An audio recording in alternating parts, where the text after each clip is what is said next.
Bro. Peace out.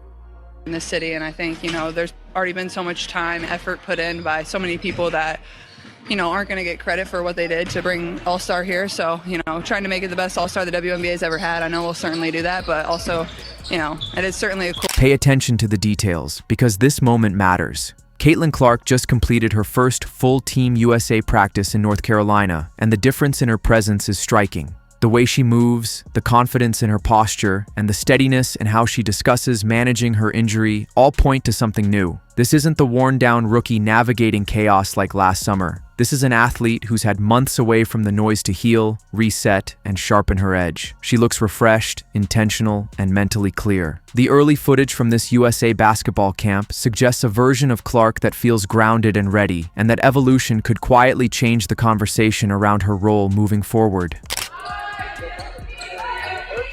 Hey, shooter, shot.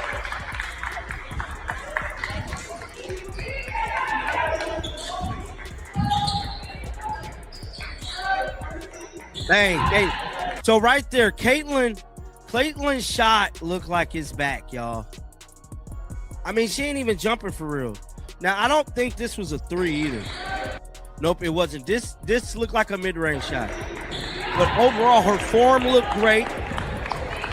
There it is. The moment of her breakthrough, that quick, instinctive motion that made Caitlin Clark the most electrifying player in college basketball history. The commentator captured it perfectly. This is the real Caitlin, not the rough, inconsistent version we saw during her rookie season. What many haven't discussed is the significant muscle mass she gained before her WNBA debut. The logic was clear. She needed to withstand the physicality, absorb contact, and handle the tougher defenses. However, that added muscle changed her shooting mechanics, slowing her release and making her range less reliable. The logo threes that once seemed effortless, now often missed. But in practice footage, she's not forcing her shot or jumping unnecessarily. It's pure muscle memory from her Iowa days. And now that she's returned to her natural body composition, her rhythm and consistency are coming back. This is a crucial step in her development. But I'm just saying, bro, when it comes to Sophie Cunningham, the people got her numbers, and they know that she's one of the ones, man. Now, with all of that being said, we ain't gonna waste no time, man. We're gonna head on over to the WNBA Twitter account, because I almost was trying to make a video about this, because the WNBA, I don't know what, like, they just been posting these clips of Team USA, and they really haven't been posting Caitlin. I just gotta be honest.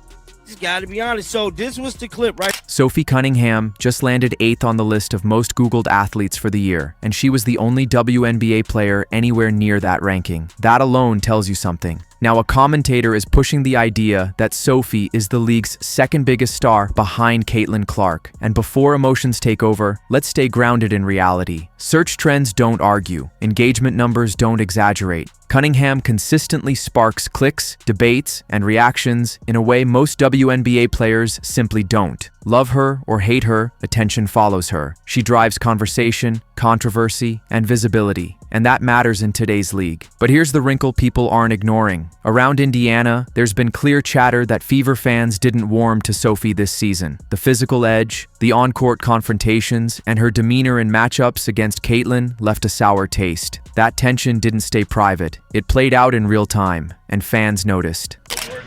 That's going up on the JW. I haven't seen it, but I've heard about it. Yeah, it's pretty solid. Anytime you get on the JW in Indianapolis, like, that's a big deal. Good, thanks. What do you feel like is a positive trait? A positive what? Sorry. Trait? I think just adversity in itself. Like, nobody said this season was going to be perfect for us. There's always going to be ups and downs. And, I think as we get moving here and get to All-Star, then get through All-Star, like, these are the moments that we're going to look back on and hopefully be able to, give a lot of credit to for certain situations that we were put in, for, injuries, or, coach it not being here for a couple games too. Like, everybody's been through a little bit of adversity here. So, I think just giving our group credit for being able to stick together and, know that whatever's in our locker room is really all we need to go out there and win. And I'm honestly just really proud of our group. Listen to how Caitlin discusses adversity here. She credits her team for sticking together through injuries, coaching absences, and situations that forced them to adapt. But notice what she's not saying. She doesn't mention the media frenzy, the ongoing debates about race and popularity, or the cultural battleground that her rookie season became. issues that had little to do with basketball. That response is classic media training. Stay positive, praise the team, focus on the game, and avoid landmines. While it's the smart move, it also shows how carefully she must navigate every public statement. That mental toll is exhausting, especially for a rookie trying to learn a new system, adjust to a faster pace, and contend with defenders who have studied her tendencies for months. It's a heavy burden to bear. I'm telling you right now, this weekend was pretty decent, man. Caitlin Clark returned back to the basketball court, and I'm telling you right now, from the little snippets of clips we was able to see, she looked like her old self again, man. They didn't spill too much of the beans that was going on with her online, but there has been a bunch of footage coming out. Now, Sue Bird spoke to the media yesterday. A couple of other coaches did, but y'all already know what we hear. We here to see CC, man. Now, there was some news that came out about Angel Reese and stuff, but we ain't really too much tripping off that. Now, someone I have not seen them post yet is Stephanie White. It's almost like Stephanie White is non-existent for this Team USA. Now, I know she's one of the coaches. I don't believe she spoke to the media, which is crazy to me because Stephanie White was on a whole media run last year. This year, I think she did like maybe a couple interviews, but overall, she's been kind of silent. I don't know what that's. Now let's focus on what isn't being put in front of people. Throughout the weekend, the WNBA's official social channels rolled out multiple Team USA practice clips. Angel Reese got individual highlights. Chelsea Gray got her own moment. There were polished edits, clean cuts, and clear spotlights. Then there was Caitlin Clark, briefly visible inside a larger montage. No standalone feature, no dedicated post. That's notable. This is the same player who fueled a 48% spike in regular season WNBA viewership. The league's biggest draw returned to the floor after months away, and the official account chose not to center her. You can argue that reading into social media decisions is overthinking it, but social media is the league's primary megaphone. It's how stars are elevated, narratives are shaped, and momentum is built. So when the most marketable athlete in women's basketball is intentionally blended into a group clip instead of highlighted on her own, it sends a message. Either the league is tiptoeing around favoritism accusations, or it's actively redirecting attention elsewhere. Neither explanation reflects well on the bigger picture. Them posting Caitlin. Now, this is a 16-second clip. Now, some of y'all be mad when I be talking through the clips, but I got to react to what I'm seeing, so we going to let it play and I'm play it over again. Let's watch it.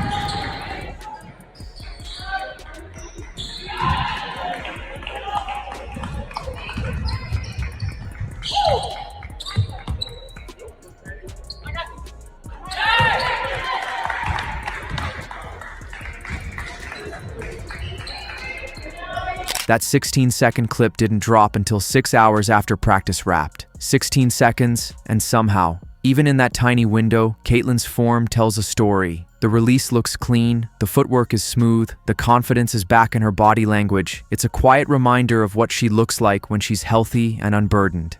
But the bigger question is who isn't showing up consistently in this Team USA content? Stephanie White. She's on the coaching staff, yet her presence feels strangely muted. Just months ago, after taking the Indiana Fever job, she was everywhere. Interviews, radio hits, vision statements, media rounds. Now, almost nothing. Maybe 2 or 3 appearances since the season ended. She's not front-facing at practice. She's not being highlighted.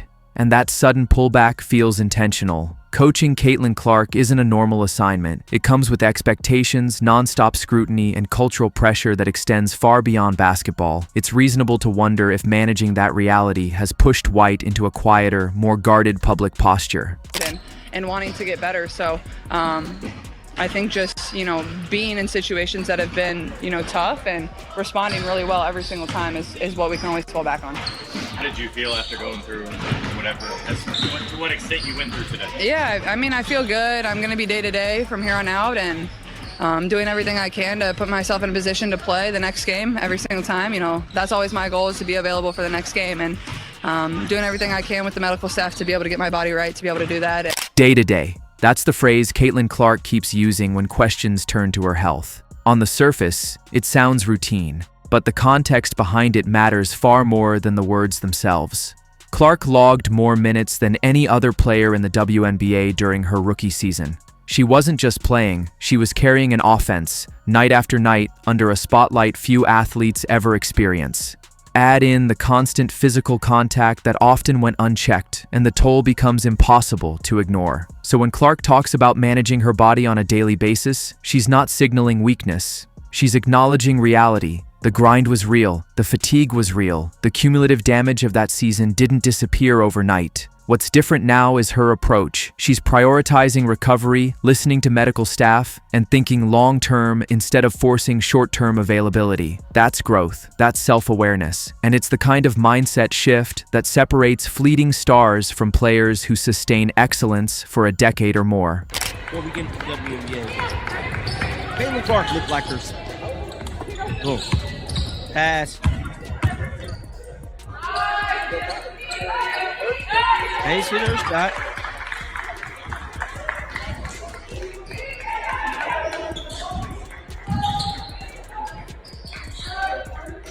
Bang.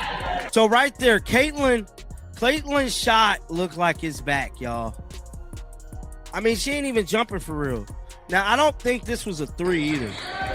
Nope, it wasn't. This looked like a mid-range shot. Observe her release point. Notice how smooth and effortless her shot looks. The commentator consistently highlights this aspect, emphasizing that this is the real Caitlin Clark from college, her natural form that allows her to shoot confidently from anywhere, trusting her mechanics without overthinking. This version of Caitlin means big things for the upcoming WNBA season. If she returns with her authentic shooting stroke restored, having had time to adapt to the league's speed and physicality without compromising her offensive ability, then the league is about to witness her true potential. She's already impressive despite facing numerous obstacles, being named Rookie of the Year amid setbacks, making the All-Star team despite exhaustion, and advancing in the playoffs despite chaos. But imagine how much more formidable she can become once she feels comfortable on the court. When her shot is falling consistently, and she's no longer shouldering the entire offensive load, Caitlin's game will elevate even further. With Stephanie White having a full training camp to develop a system tailored to her strengths, we're likely to see a different player.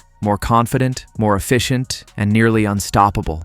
The recent Team USA footage offers glimpses of this version. Her quick releases back, her confidence restored, and the joy of playing basketball shining through without the burden of external pressures. This window of time before the season begins is crucial. Caitlin has the opportunity to focus on training and conditioning without the grind of a WNBA schedule. She can study film, refine her approach, and work on her body and game in a low-pressure environment. This period is essential for her growth, an investment that could lead to a dominant, more complete Caitlin Clark. When she returns, it's not just about making an impact. It's about redefining what she's capable of when she's truly at her best. Last season, the WNBA grappled with how to handle the Caitlin Clark phenomenon. They struggled to manage the surge in attention, the ratings boost, and the influx of new fans who didn't fit the league's traditional demographic. Their marketing decisions, attempts to protect her, and efforts to balance her star power with promoting other players often felt inconsistent and questionable. But the truth is, Caitlin Clark is the most important player in the league right now, not solely because she's among the best, but because she's the player who draws the most eyes. She's the star who boosts ratings, attracts casual viewers, and brings new fans to women's basketball. If the league continues to mismanage her impact, downplaying her role, spreading attention too thin, or avoiding giving her the spotlight she's earned, they risk wasting an unprecedented opportunity. Women's basketball has never had a star with this level of mainstream attention, and instead of capitalizing on it, the league seems hesitant to lean fully into her stardom. Notably, Sophie Cunningham is the only other WNBA player on a Google list highlighting popular athletes, which underscores how limited the league's marquee stars are. Building around Caitlin means allowing her to lead and elevate others, creating a rising tide that lifts the entire league. The NBA understood this decades ago with stars like Michael Jordan, LeBron James, and Steph Curry, never apologizing for their popularity but instead marketing them aggressively to grow a global brand. The WNBA's future depends on recognizing and investing in its biggest stars. By doing so, they can maximize opportunities, expand their audience, and establish a sustainable, thriving league built on authentic star power. Ignoring this reality risks missing the moment that could redefine women's basketball for generations to come. The WNBA is standing at a crossroads, and the opportunity in front of it couldn't be clearer. Caitlin Clark and Sophie Cunningham have already shown what the blueprint looks like. The real question is whether the league is bold enough to act on it. As the next season approaches, there are a few key things worth watching closely. First, does the WNBA finally lean all the way in and market Caitlin Clark as the face of the league, not just one of many stars? Her impact on ratings, attendance, and national attention has already been proven. Second, does Stephanie White design an offense that unlocks Clark's natural strengths instead of forcing her into systems that mute what makes her special? Generational players don't adapt to the league adapts to them. Then there's officiating. Will referees start holding defenders accountable for the kind of physical play that would result in flagrants in any other setting? Protecting star players isn't favoritism, it's protecting the product. And finally, the biggest question of all, does Clark return with that unmistakable Iowa confidence fully restored, ready to remind everyone why she changed the sport at the college level? If those answers line up, next season won't just be good, it'll be transformative. Television numbers will surge, arenas will sell out, and the WNBA will be forced to confront a simple truth. It's been handed a generational talent capable of reshaping the league's entire trajectory. What we've seen from Team USA is only a teaser. The real test begins at tip-off, when Year 2 reveals whether the right lessons were learned. Drop your predictions below. Are we about to see the best version of Caitlin Clark yet, or will the league waste another year trying to figure her out? Make sure you're subscribed because this story is just getting started.